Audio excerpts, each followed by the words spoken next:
Have you or a loved one been diagnosed with bipolar disorder?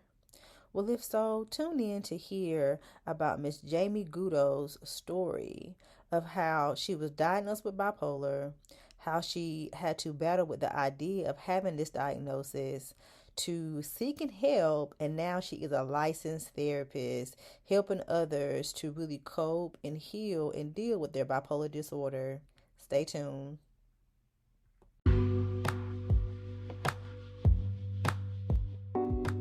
Before we get into part one of this episode today, I want to let you know that for the month of May, for Mental Health Awareness Month, I'm giving away my book, my workbook called Unashamed for free. That's right, you heard it, it is free. This book is amazing. I have received so much great feedback on it, and it really helped so many people to become unashamed of their past mistakes, unashamed of their mental health, unashamed of different areas of their lives. I have presented this workshop so many times in different areas and different sectors about becoming unashamed of your mental health. So be sure to go to the description box and download your free book. Welcome everyone to the Faith and Mental Wellness Podcast. I have a very special guest today. Her name is Miss Jaime Goudeau. She's a Christian author who was born and raised in a small community in South Central Louisiana, the heart of Cajun country. Jaime is the blessed wife of her husband, her best friend and biggest fan, Brant. Jaime has 4 adult children and 1 bonus adult daughter. Jaime also has 6 grandchildren who are a large part of her and her spouse's world. In addition to being an author, Jaime is a licensed professional counselor, licensed to counsel in the state of Louisiana. Jaime works as a full-time mental health therapist in the small community she was born and raised, empowering others to overcome their mental health issues. James is also a contributor columnist at the Epoch Times and writes to inform the public of the need to address mental health concerns and assist in stopping the stigma of mental health, which is so needed. And also, today is May 1st. It is Mental Health Awareness Month. So I'm happy to have Miss Jaime to be a part of this podcast. So welcome, Miss Jaime. Thank you so much for being here. I really appreciate your time and your efforts and everything that you do for the community.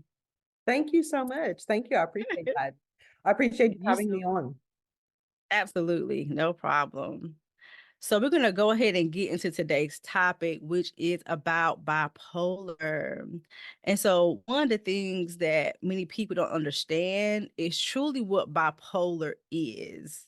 So can you share with us a little bit more about bipolar and what that could look like? I can. So I think many people have a misconception about bipolar disorder.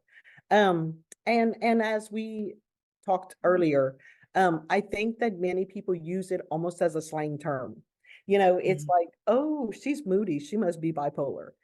And it can be confusing. So thank you for asking. So yes, bipolar 1 disorder is a little different than bipolar 2 disorder. Okay. So in with bipolar 1 disorder, you will experience a full-blown manic episode and you will also experience episodes of depression. Okay. Mhm. With bipolar 2 disorder, you're going to experience hypomania and Mhm. you're going to experience some depression. So let me kind of flesh that out for you. So mania might look like exaggerated energy, where you might experience 2 or 3 days of only sleeping for 1 or 2 hours at a time. Some people actually go with no sleep at all for 2 or 3 days at a time, but they still have a tremendous amount of energy, which is obviously not normal. Okay. I mean, most people after one night of not sleeping, they're gonna sleep the next day, right?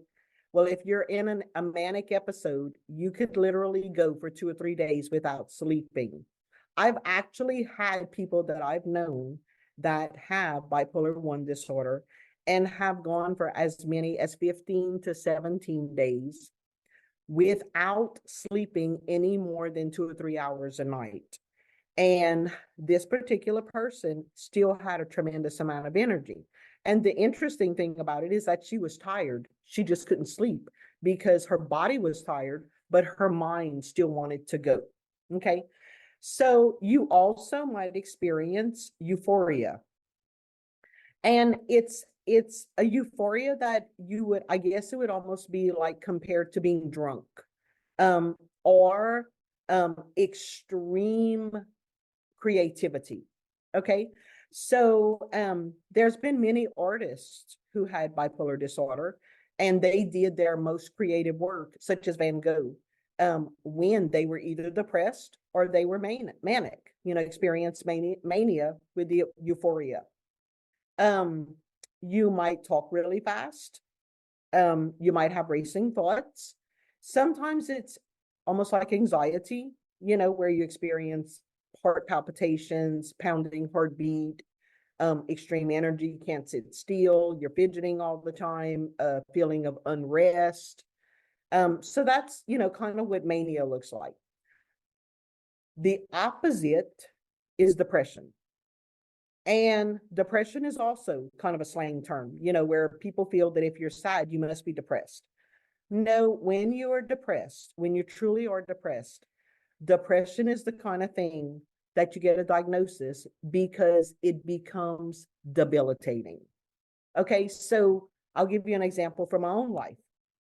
When I was diagnosed with depression, I actually went for 7 to 10 days. I don't exactly remember because it was a while back. 7 to 10 days where I lost weight because I refused to eat. I could not get out of bed. Literally, the only time I would get out of bed was to go to the restroom. I did not change out of my clothes, stayed in bed for 7 to 10 days. I did not brush my teeth. I did not brush my hair, and I refused to eat. My husband at the time had people come and pray for me and wish me well and try to spend time with me. And it got to the point where I would literally just stare at them. I wouldn't even communicate. I had gotten to the point where I was completely debilitated from the depression. I had an overwhelming sense of sadness to the point of being numb. Um, I had thoughts of wanting to hurt myself, and that's what ended up where I got diagnosed, is I ended up in the hospital, for thoughts of wanting to kill myself, even though I had 4 children and a husband and a family that loved me. It just felt like the pain was so unbearable that I would rather be dead than face another day feeling that way. That is true depression, not simply I'm kind of sad or I just feel like I don't want to do too much. It just gets to the point where you feel like life is not even worth living anymore because you're in such emotional pain and turmoil. So bipolar is basically you experience those extremes. Mania, where you're happy, euphoric, tons of energy, or depression, where you're so sad that you feel like you just, life is not even worth living anymore. That's a true description of bipolar disorder. Thank you for sharing that information, and I hope that really helps the people who are listening now. Because as we said earlier, people tend to diagnose themselves by going to an assessment, and of course, it can kind of give you a little questionnaire and give you an idea. But really and truly, it's best to go see a professional like yourself who is very experienced in this area, both professionally and personally. And so that's what I love about you and your ministry and what you and your book is that you're able to like share it from both lenses. Oh my God, it's Yes. so powerful. Absolutely. Absolutely. Okay.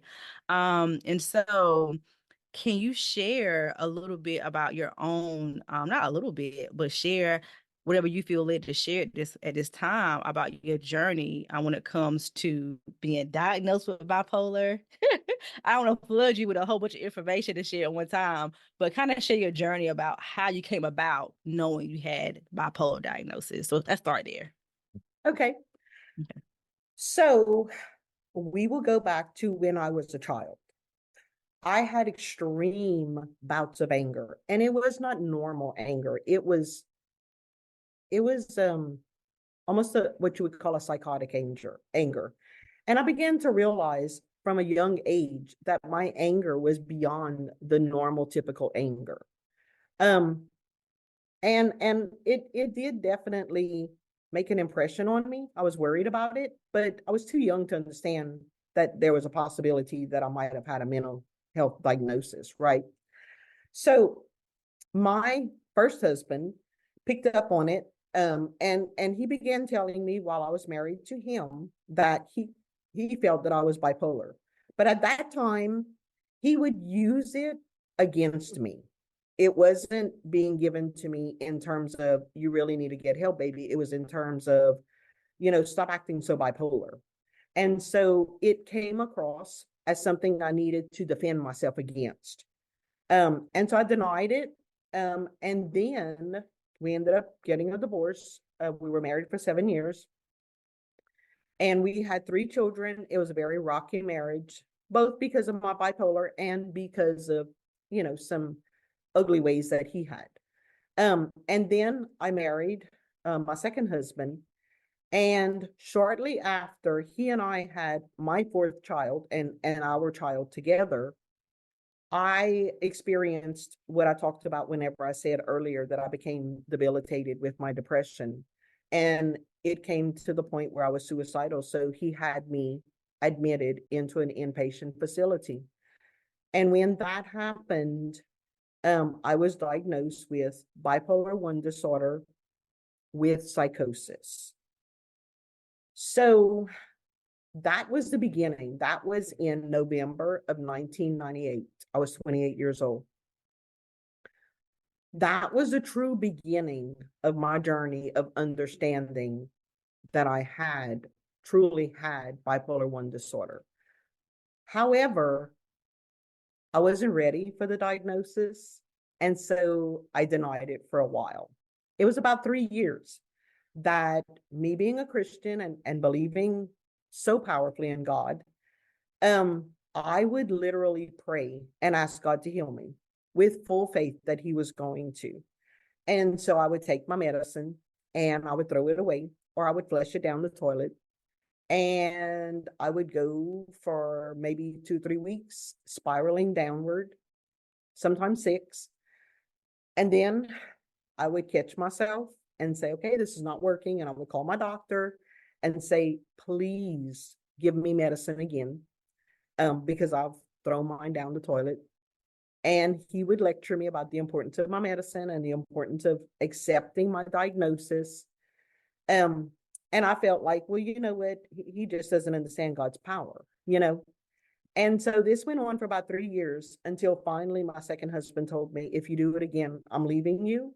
I'm sending your 3 kids back to your first husband, their dad, and I'm going to take the baby and I'm going to raise him myself. Well, that was not an option, obviously.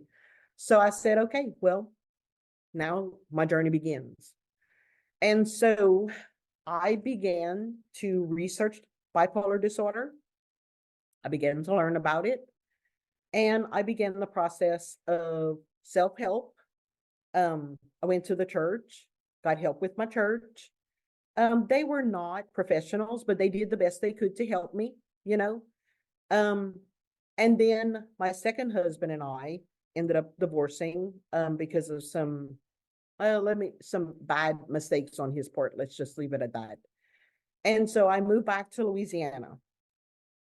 When I moved back to Louisiana, I had my family support, and that was pivotal in me really making some headway in getting to the point that I was actually learning how to heal and manage my diagnosis. And I met my current husband, I guess about 6 or 7 months after I moved back to Louisiana. And he's also been very pivotal in my healing journey and my being able to accept my diagnosis. That was in 2008. So there was a lot of rockiness between 1998 and 2008, where I was trying to make headway, but I would fall back into bad habits. Life would knock me down, and the divorce to my second husband was definitely hard. And so I ended up struggling with that, struggling with my mental health all over again. Um, Finally, in 2009, um, I went inpatient again, um, because I had gotten off my medicine. And it wasn't for any fault of my own. Louisiana is at that time was kind of slacking in terms of mental health. And so there was about a 6-month wait for me to be able to get in to see a psychiatrist. I couldn't go for 6 months. So I signed myself in, went inpatient again, got back on my meds. And I can honestly say that it has been since that time that I can feel like my feet has been back underneath me again. That was April of 2009. Um, I really made it a point then to really dive into my mental wellness, both for myself, my husband, and my children, and my bonus daughter. And at that point, we had, his daughter had children, so I was a grandmother as well. And I then decided that I was going to get my master's degree, and I was going to become a counselor. And I was going to help people that were struggling with more severe mental illnesses. That helped as well, because at that point, not only was I learning about it from I need to learn coping skills, I need to learn my triggers, I was also learning about it from the standpoint of being able to be a counselor and learning all of the technical jargon that went with bipolar disorder. So I was learning about it from two different perspectives, and that was very helpful to me. It has been since about 2010 that I can say that I have been pretty much symptom free, which is amazing, because I'm telling you, it was something that had me turned upside down for many, many years. If you take the time to read my book, Lucretia, it's a memoir about my struggle with bipolar 1 disorder. And I made unbelievable mistakes during that time. There were times that I look back and I say, you know what?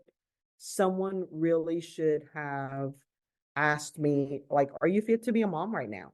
Because your mental health is out of control. You're making bad decisions. I'm grateful that I had my mom living with me. And so when I was not able, she was there. And so praise God for that, because the Lord knew my children would have suffered immensely at my hand, and I would have had to live with that. And that's hard to say. It's hard to say on camera, but the reason I'm doing it is because people need to understand, yes, God is big, absolutely. And yes, he can heal you. But you know what? The most important thing to understand is, if you've been diagnosed with a mental health disorder, you have to accept it. You have to accept the diagnosis. And then you have to seek help. And then at that point, God will come alongside of you, and he will give you the strength and the courage and the people that you need in your life to be able to overcome it. But he's not going to simply do it for you. He wants you to go through the process. Now, can he heal miraculously? Yes, he can. He's God. He can do it. He wants. Does he do it all the time? No. That's why it's called a miracle, because he doesn't do it all the time. So in those times, it's our responsibility. It's our responsibility to say, I've got to get well. I've got to make better decisions. I found myself in places where I was drinking so much that I think I could have been labeled an alcoholic at that time. I had become promiscuous, even though I loved the Lord, because I was searching for that place, somebody to fill the holes in my soul, and I wasn't turning to God during those times. There were times that I got angry with God, and I talk about it in my book. Got angry with him, screamed at him, told him, leave me alone. How dare you? How dare you? You could have chosen to not do this to me.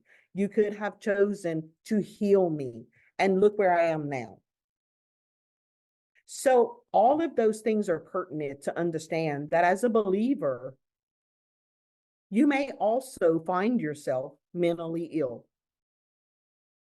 As a believer, you may also find yourself making decisions that you don't understand.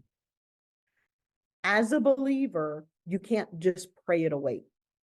Yes, you can ask God for a miracle, but you have to accept it if God says, no, I'm taking you through a healing journey, taking you through a process.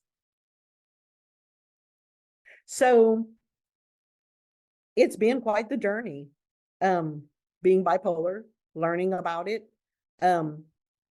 I went through the process of healing, and I went through the process of self-evaluation, asking God honestly, and then taking time to listen after I asked him honestly. What do I need to change? Because if I've been married 3 times, I'm the common denominator. It can't all be them. I'm the common denominator. So please tell me what I need to do. Please tell me what I need to change. Please tell me what parts of me need to be healed. And it began a journey, and then it began a passionate journey of me being able to go out and share with people the hope and the inspiration that, yes, bipolar disorder is very serious. In fact, it's one of the things that you can get on disability for. So yes, it can be completely debilitating, but it can also be overcome, because I'm here to tell you that it can be overcome.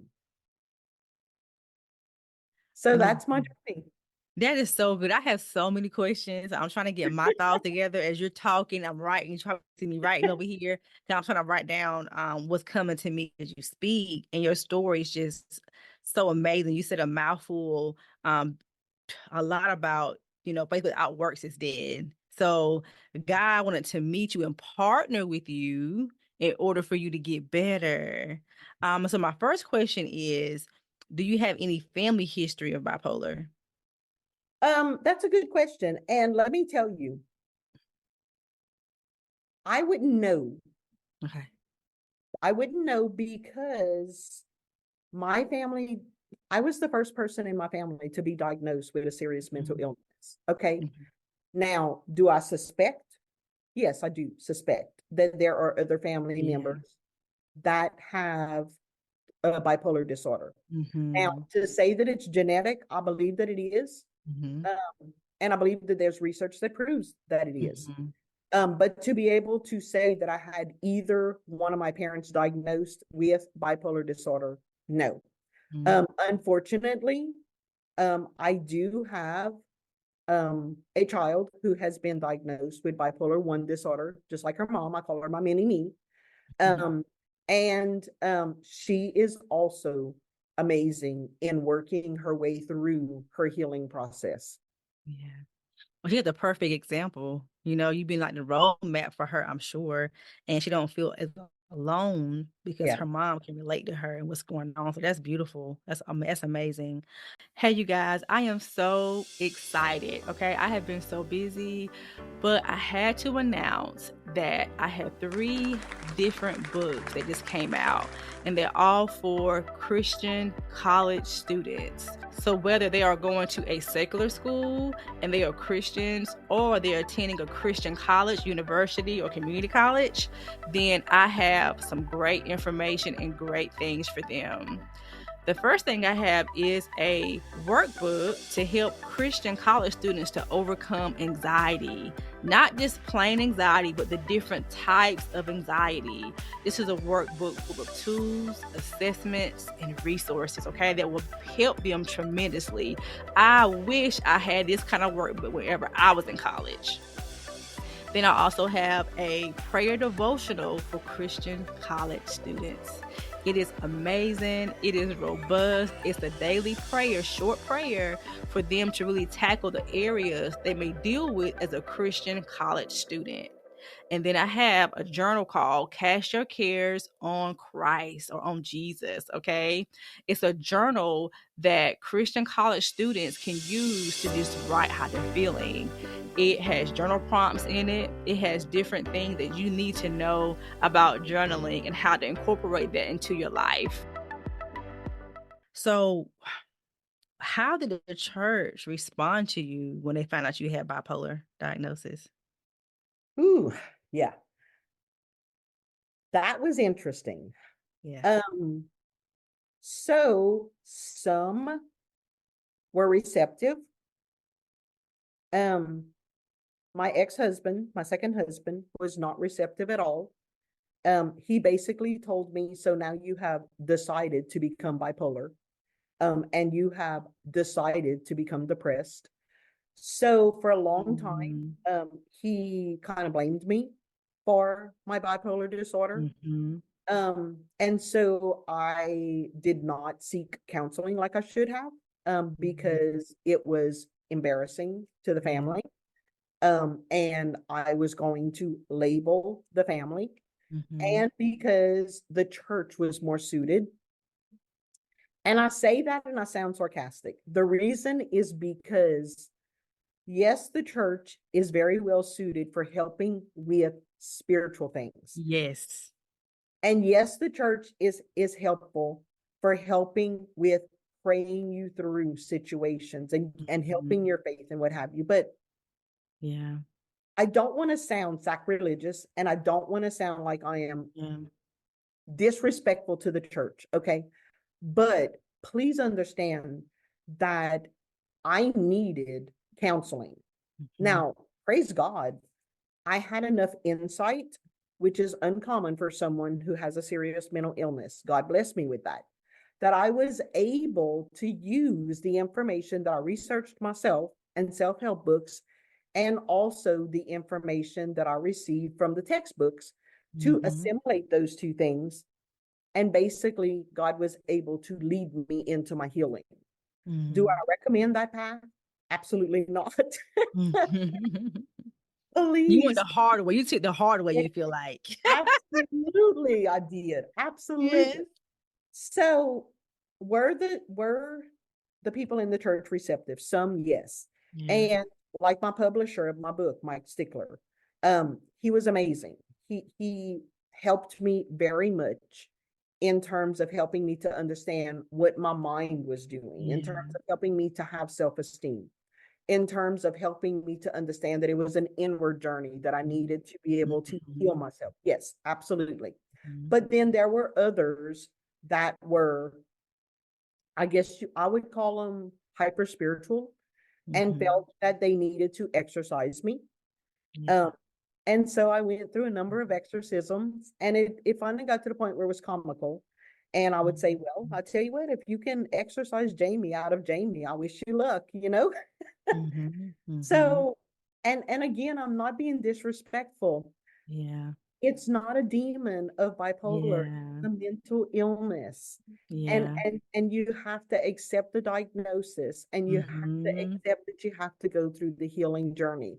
You know, you Mhm. would not try to exorcise a person from the demon of Yeah. diabetes. Yeah. You know, you would help them to learn how to manage their diagnosis. Yes. Same thing. It's the same. Yes. And Yes. again, love the church, love the Lord, Mhm. love spiritual people. I'm one of them. Yes. But I had to learn, even for myself, that I Mhm. could not just pray away bipolar disorder. Couldn't do Right. it. Couldn't do it. That's right. Yeah, I'm so sorry you had that experience. And, I'm like you, I'm very spiritual. I believe in miracle signs and wonders. I've experienced them myself, but there are things that I had to work on myself with Yes. Shakita. You triggered two memories for me. One is very recent and one's kind of old, and I'll share really quickly. So probably maybe about almost 10 years ago now. My gosh, I'm getting older now. And I was a part of a church. I was part of like leadership, me and my husband, and the pastor, it was a very small ministry. And I remember God speaks to me a lot in dreams and visions. And so God has shown me in a vision. I can't remember the vision, a play by play right now, but I remember it was a young man in the church, and to me, he always seemed a little kind of off to me. But the Mhm. Lord had gave me this dream and pretty much was showing me that he had bipolar. Wow. Okay. So I went to my pastor and I'm like, hey, and her daughter was actually dating this guy that I had the dream about. So I went to the pastor. I said, hey, I said, I want to make sure I'm doing things in order and decency. So this is what the Lord showed me about, Right, so and so. right. She said, Shakita, oh, she started screaming because she said that her daughter had been coming to her, telling her little things he's been doing Mhm. and signs, and she didn't know what was going on. She had been praying, God, give me an answer. God, give me an answer. Can you please like show me what's going on with him? Right. And so the Lord had me, I print up all this information. She asked me, could I go sit down with him and her and kind of talk to them about it. And so I did. He was open to it. I went to the church. I had all this information for him and pamper. I mean, for about an hour and some change. I mean, it was a lot for him to take in, but he says, Yeah, I'm not surprised because my family, I see some of my family members have some of the same signs that I have. And I always wonder, like, what's wrong with me? And I said, right, it's okay for you to go get help because we right. all can have like chemical imbalances, right? There's Yep, so many different things that play into our mental health. And right, so this is why the Lord had me create this podcast because so that people like you, can share your story and expertise about the different types of diagnosis we can have. And that I think people feel like, especially in the ministry, what if I'm diagnosed with this, that means that I'm not equipped to serve God, or I can't be, walking in purpose, or I can't do these different things, right? When that is the furthest thing from the truth. That yes. is so not true. Absolutely, So absolutely. that It's a triggered my memory. misconception. It's a Mm-hmm. misconception. And it's unfortunate because I firmly believe that that misconception Yeah. was construed by the enemy so that Mm-hmm. people don't get the healing that they need. Right. He wants to hold Yeah. you back. And so if Mm-hmm. he can convince you that there's something Mm-hmm. wrong with your faith and you're just not Mm-hmm. praying hard enough, then he can basically hold you in bondage with that lie. Mm-hmm. Mm-hmm. Absolutely. Oh gosh. And then maybe just last week, one of my friends, she's a pastor, her husband in Alabama, and I'm in North Carolina. And she said, Shakita, we talk maybe once a month, once every few weeks or so. And Shakita said, can I please, set up a time to talk with you? I need some wisdom on something. So she calls me. She tells me, Shakita, it's this young man from my church. God told us to take him in because he had a lot of trauma in his life. He has nowhere else to go, so they took him in. So she would just share with me some of his symptoms, things he's been going through. And they had prayer for him. They had deliverance. Mhm. They did all that. He did receive some deliverance, okay? But he was still having all these different things. I see he have a whole bunch of triggers. So I was trying to explain to her, I'm like, he needs to see a licensed professional. So she Yes. was saying that at the time they didn't have the finances. So I'm trying to link her to certain things he could go to. And he was open to going to therapy. And he Uh-huh. went online and took some of those, mini assessments. And she felt like he has religious OCD. And so I recommended some books for her. I said, now these books are secular books, but it's full of knowledge about our body and how our Mhm. body responds to things and, the coping skills. I said, because he had a lot of triggers that you can't cure. Like he has to do the work. Yeah, So she was absolutely. so grateful for it. I want to give this to him. Shakita, thank you so much. She said, God really been speaking to her about mental health and Wow. about being mind, body, and spirit because she Yep. operates heavily in healing and deliverance too. So I'm Mhm. like, God, you are doing a work, but I thank you, because so many people are suffering in silence Yes. and they are afraid to speak out due to the Yes. shame, due to Yep. being, put in this category that something like they're weird. But listen, we all have something that we battle with, all of us. Oh, absolutely. I mean, it's Yes. all struggled with a thorn in the flesh. We're all gonna Yes. have a thorn in our flesh. There's Mm-hmm. always going to be something, you know, until the Mm-hmm. Lord comes and he takes us back home. There's gonna be Yes. something that we're working on, something that he's going to, because it's part of our character development. Mhm. And it's also part of keeping us humble. I mean, Yes, it is. honestly, because if you get to the point where you feel like you've arrived and you don't have Mhm. anything, then what's that? That's pride, It is, So, absolutely. I agree. I agree. So how, and so one of the things I'm asked a lot, I see people and over the years, I've seen people come to me saying, I have a loved one or a mom or a dad who has this diagnosis. I don't know how to deal with them. So what would you say, what kind of, advice for this clinical or, advice you would give to someone who is trying to support someone who is dealing with bipolar? So I'm going to answer that from both Okay. perspectives at the same time. Mm-hmm. I've experienced it myself, and I've also been able to help other people, family members, to understand what is needed because I've experienced it myself. Yeah. So I feel that the most powerful thing that my family has done for me is they have surrounded me with love and acceptance.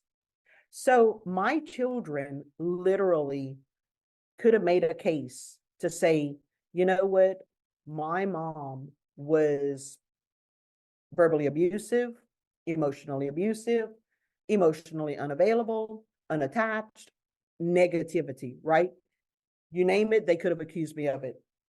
Instead, when I got diagnosed and I really pressed into the Lord healing me, what they did was they rallied behind me and they were my cheerleaders and they supported me and still do now. Um, my whole family, my children, my mom, my sister, my brother, my husband, all of them gave me nothing but support. And what support looks like is, you know what? You look a little off today. Are you having a good day? Are you sad today? Have you been taking your medicine? Have you been taking care of yourself? Have you checked in with yourself lately? How do you feel you're doing, Jaime?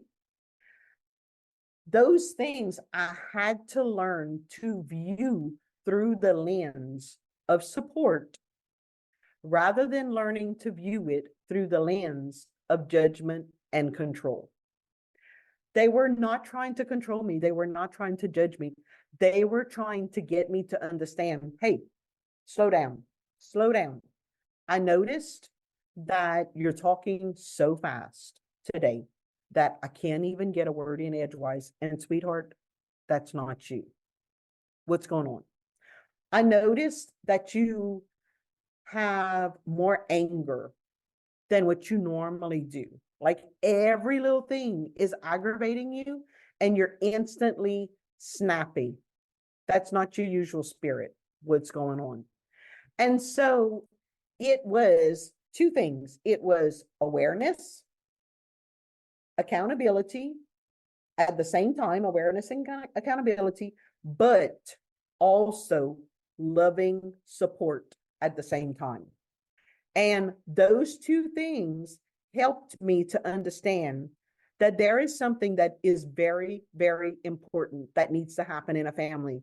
Number one, you need to understand that mental illness is not an individual diagnosis. And what I mean by that is my family did not allow me to accept full 100% responsibility for the healing of my mental illness. We did it together as a family. I was not alone. They didn't go tell me, you go fix that. When you're done, come back to us. We'll be here. No, we all went on the journey together. And that's what a family needs to do. And I'll be honest with you, as a spiritual community, that's what we need to do.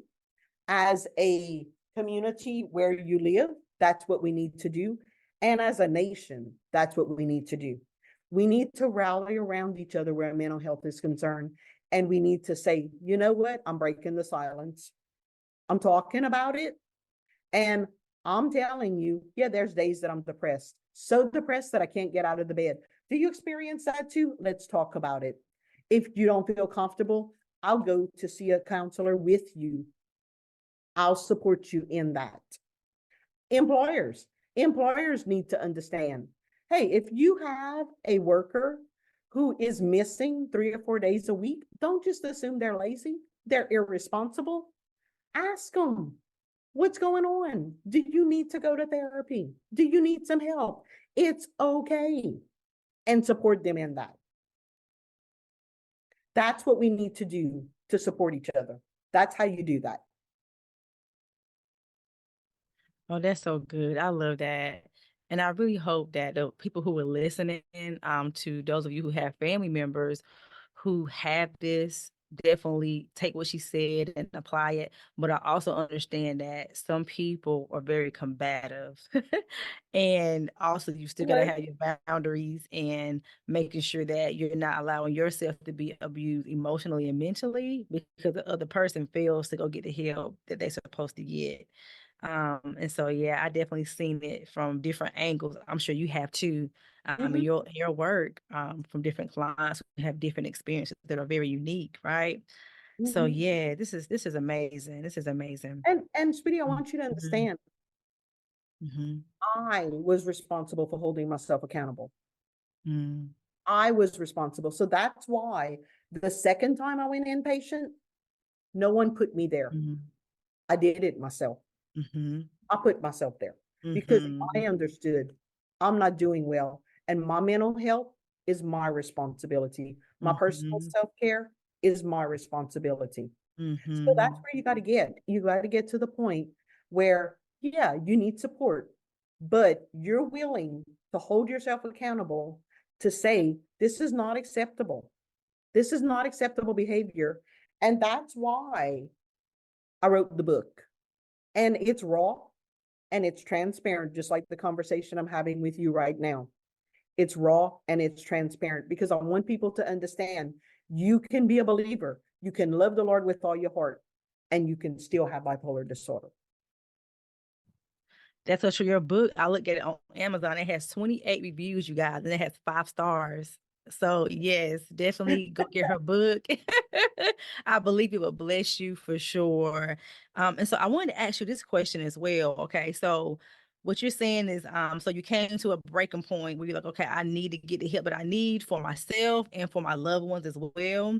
Have you spent time educating other churches and ministries about bipolar or any other mental health disorders? I have tried, Mm, and it's not something that yet yes. they're willing to hear. Well, I'm going to share the episode with everybody I know. And look, I try to be careful to tell them to preface it Mhm, with, no, you don't, you're misunderstanding me. I love the Lord. I mhm, love the Lord. I love mhm, church people. I love spiritual people. I love Christians. I love my family. But we got to get this right.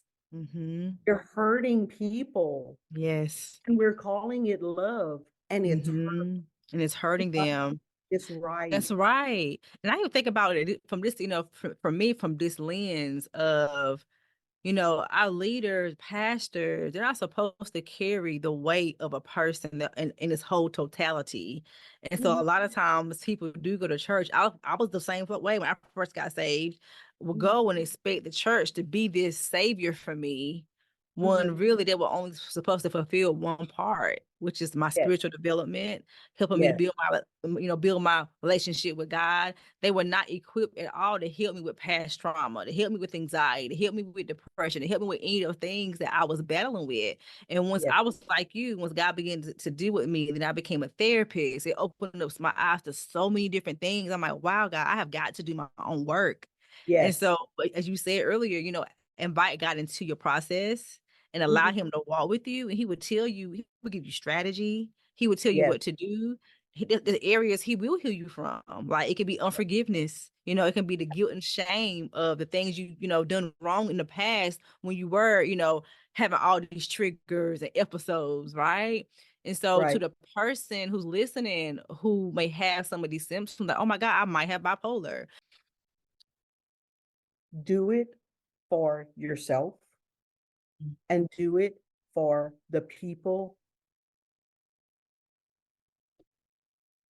that you love. Mhm. Because Mhm. Mhm. if you don't heal, Yeah. you're going to bleed on people. Mhm.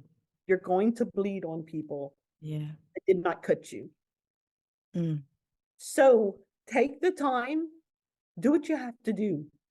Put the pride Mm. down, get rid of the denial. You can't afford it. Mhm. If Mhm. you're a mom, if you're a dad, if you have parents, if you have siblings, Yeah. you can't afford it. You can't Yeah. afford the denial. It's too high of a cost. Mhm. So come to terms with it yourself Mhm. and then seek out a therapist, seek Mhm. out someone that you can trust, Yeah. seek out someone that you are willing and feel comfortable with sharing your ugliest thoughts and secrets. Look, I'm gonna share this with you because I want people to understand the importance. I remember having thoughts of me standing in a bedroom and I shot my son, who was 4 years old, in the Mm. head. And I remember this so well. I remember the vision.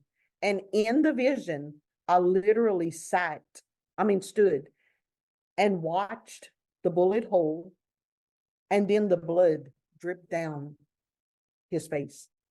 It was Mm. red blood. I remember it like it was yesterday. And that happened, oh my gosh, probably in Wow. 2000. It's Wow. so long ago. Mm. Those are the kind of things that people misconstrue for, I'm an evil person. No, you have a chemical imbalance. You're having psychosis. You need help. You're not evil. You need help. So please take the time to go and get a diagnosis. Take the time to seek out professional help and then begin to be completely honest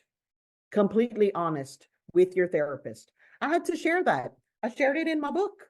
And the reason is because people need to know. They need to know.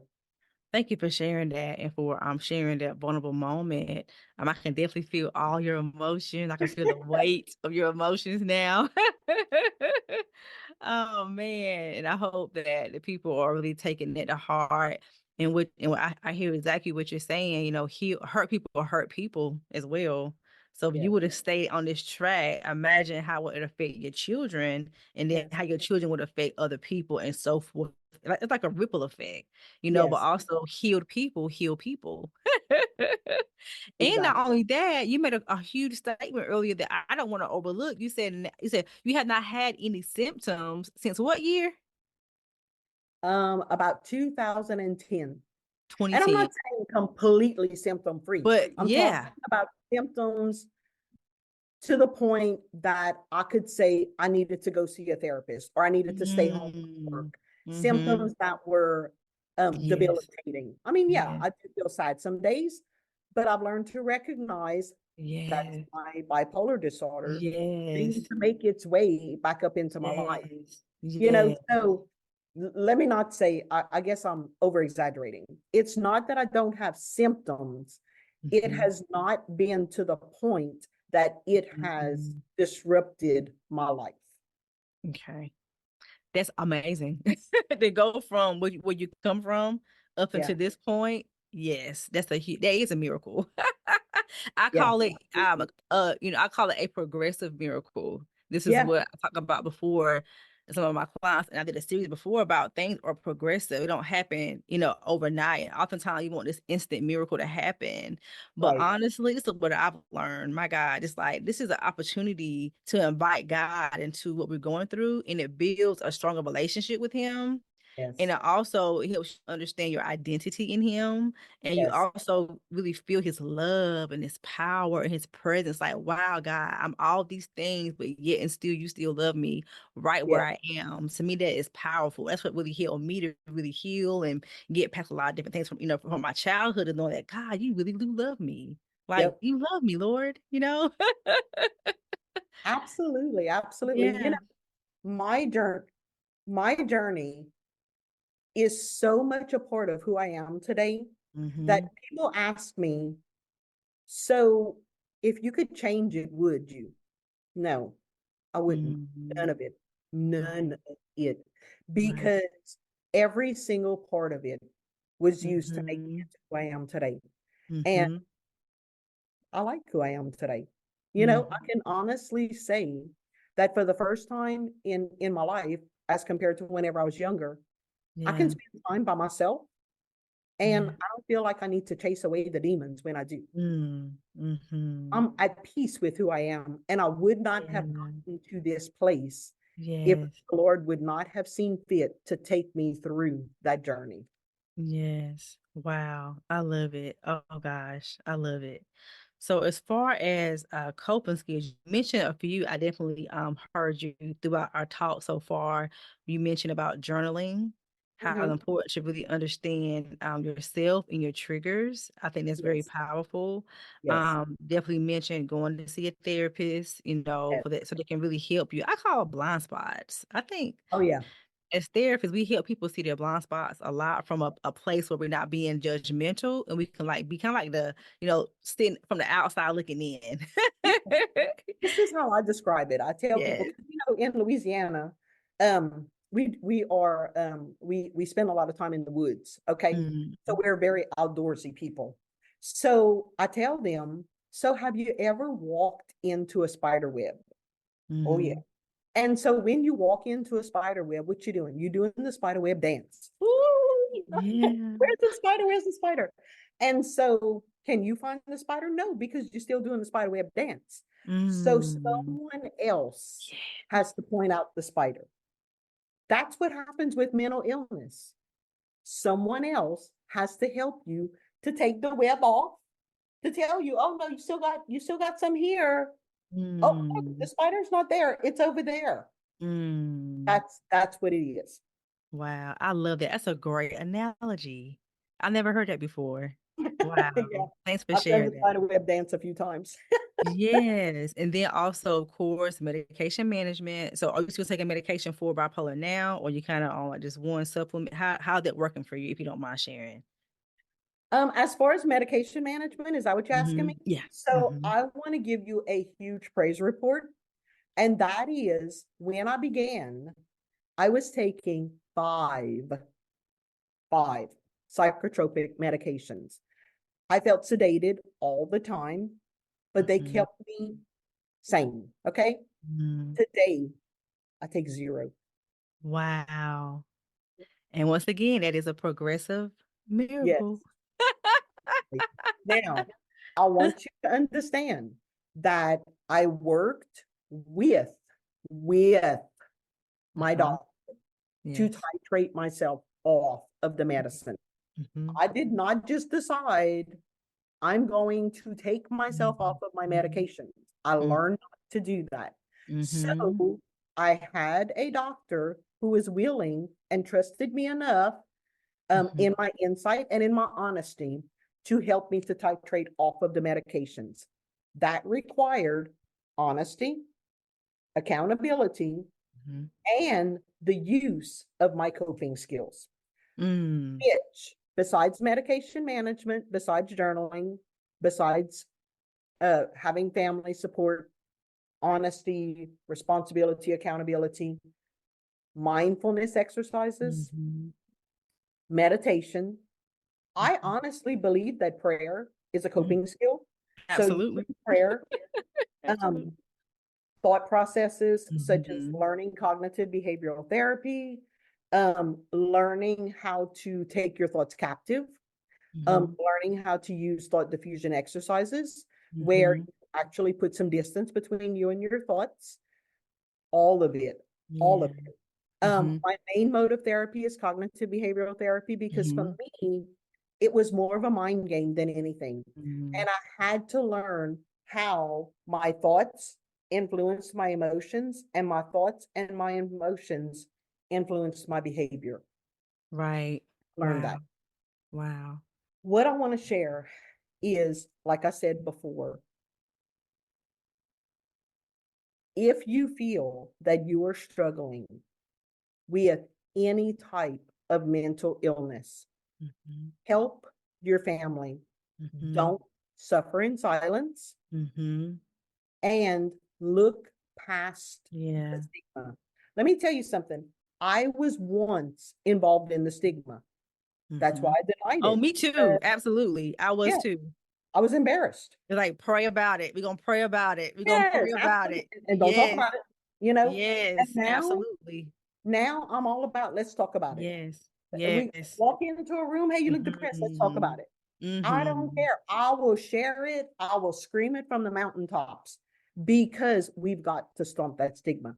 So Mm-hmm. participate in the healing power by breaking the silence, Yeah. stomping the stigma, get help if you feel you need it. Talk Mm-hmm. about it. If Mm-hmm. if your family feels that it's something that is debilitating to you and you agree, go see a therapist that can Mm-hmm. diagnose you, a licensed Mm-hmm. professional. If they suggest that you get on medication, do that as well. And Right. then begin the healing journey and watch God move. When you had said that, that triggered a memory about family. Okay. So for a person who might not have that family support at all, do you recommend like any online support groups for bipolar? Or do you have any information about how to access different things? Because I know you're in Louisiana. So people that listen to the podcast, they're from all over, from different states. So do Mhm. you have any recommendations for that? So I would say, one of the things that I do is I definitely, if someone comes in and they tell me my family has turned against me, then I ask them to talk to their counselor and have their counselor help them to find either appropriate online groups from where they are or try to attend group therapy in your hometown. In other words, seek out a support system for Mhm. yourself. My clients, there are some of my patients who cannot leave their house because of debilitating illnesses, right? I'm talking about physical illnesses. So FaceTime people, get on the phone and FaceTime people, have that social interaction. One of the things that I do is in order to make sure that I stay on top of my game, being a therapist and also is with struggling with bipolar disorder over the years, is I go on Facebook and I join groups, Mhm. or I go to LinkedIn and I join groups on LinkedIn. I do writing on LinkedIn, and on Facebook, I will join different groups that are in support of mental illness. There are groups that are in support of mental illness and Christianity or Mhm. and spirituality. Mhm. Join the groups and then participate in the groups. Watch podcasts. Mhm. Watch podcasts and don't just watch them. If you can get one that's interactive, interact with it as well.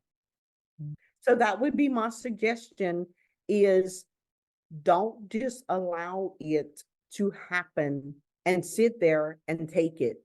Yes, there are some families who will turn against you. I've had family members turn against me.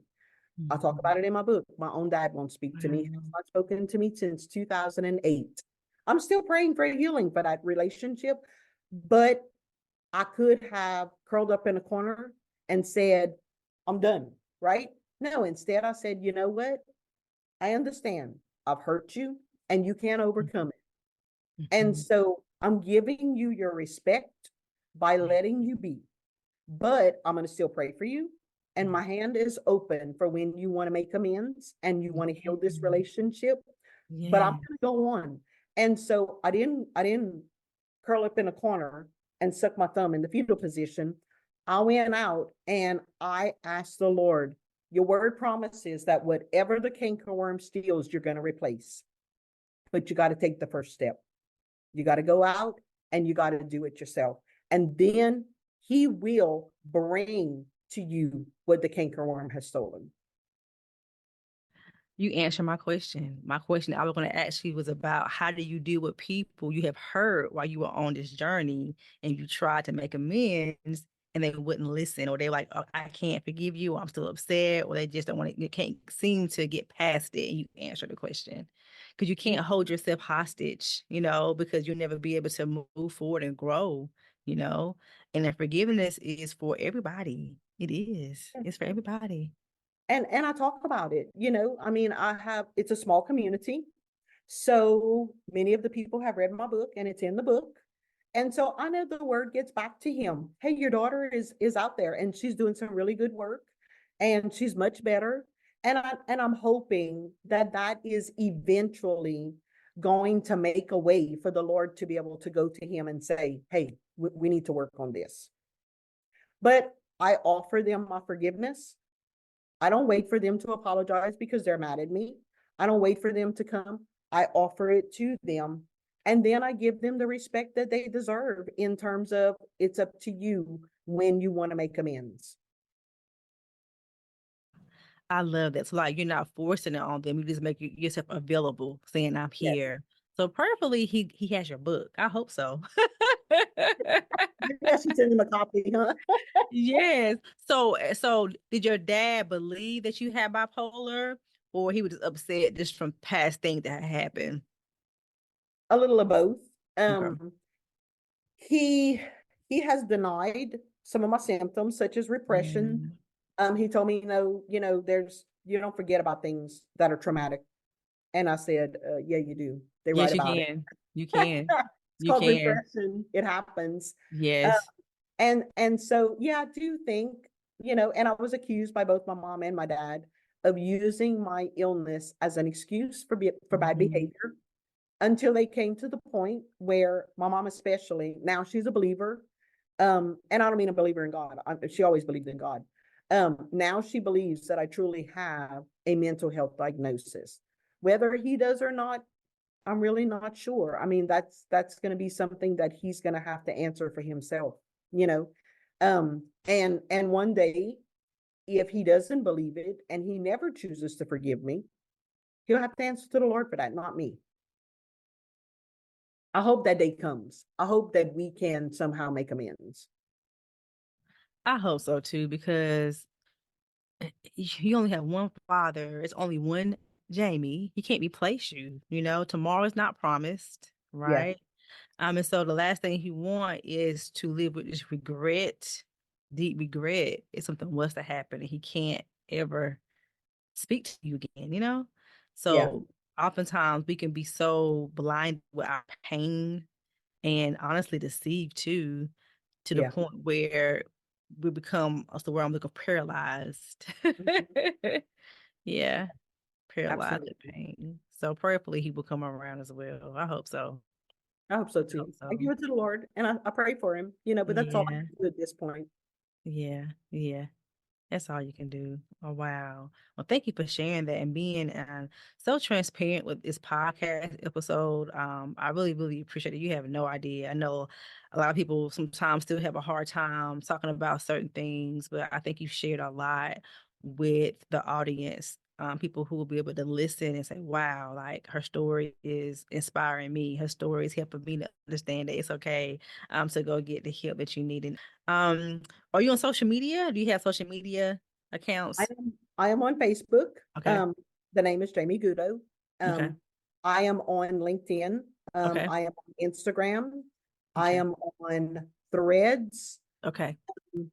And my book can be found Mm, on mm, Amazon.com and also leadershipbooks.com, various other sites, but those are the two I suggest. mhm, You can also reach me via email. mhm. I have a website set. I mean, I'm sorry, a email set up just directly for my book, and it's Jaime Goudeau, JaimieGoudeau dot Mm. author at gmail.com. Yes. And I'll make sure I put everything she just said, you guys, in the description box as well for you to go check out all her content. Okay.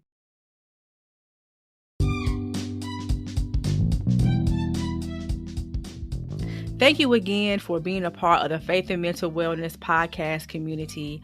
Don't forget to visit www.faithandmentalwellness.fave to learn more about our directory, our virtual meetups that we have bi-monthly for healthcare professionals, and to also learn more about our trainings and other resources.